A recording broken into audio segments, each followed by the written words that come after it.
The Washington Metropolitan Area Transportation Authority, or WMATA Metrobus, is the sixth busiest bus agency in the United States, with over 300 routes that operate in the District of Columbia, Maryland, and Virginia.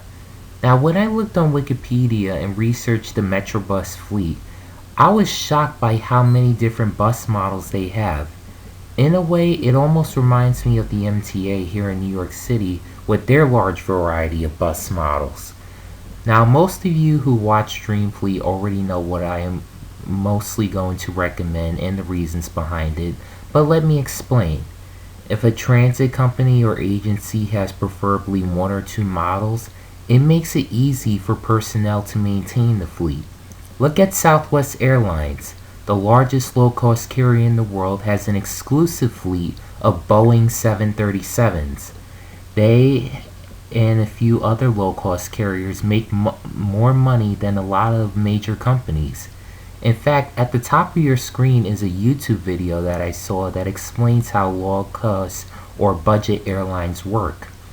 As for Metrobus, they have predominantly new flyer buses, both old and new.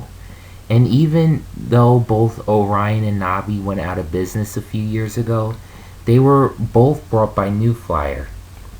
Not to mention, a simple fleet could be a key asset to helping increase ridership. When everybody knows what to do, more buses can be on the road and available to passengers.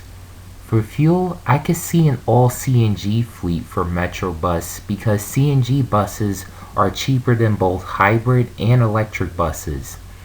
Yes, my personal dream fleet will have mostly electric buses, but that is only because the agency in my imaginary province already has a simple fleet, reliable service, and huge profit.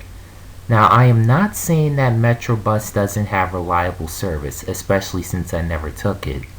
What I am saying is that they should work on whatever issues they might have first before getting something expensive for mere vanity reasons.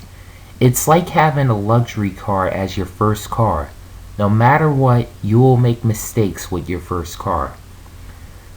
If I was Metrobus, I would keep and add to the current number of New Flyer XN40s and remove their other 35 and 45-foot buses. I have nothing against 35-foot buses, but if you're looking to increase ridership, you might as well have buses that could take more passengers. For instance, when they redesigned the Staten Island Express bus routes here in New York City to be faster and more direct, ridership grew like crazy. That is why I wish all bridges and tunnels around here were tall enough to fit the Alexander Dennis Enviro 500 Super Low that the MTA tested last year. And I personally prefer double-decker buses over articulated buses because they are easier to drive, but that will be a different video, especially since I would recommend Metrobus replacing their articulated buses with New Flyer XN60s.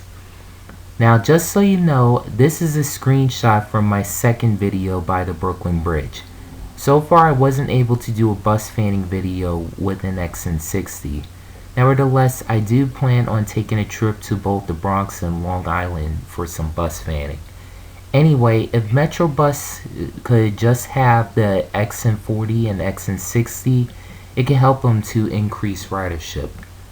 Before I conclude, I would like to thank KateSith8110 for allowing me to use screenshots from his videos.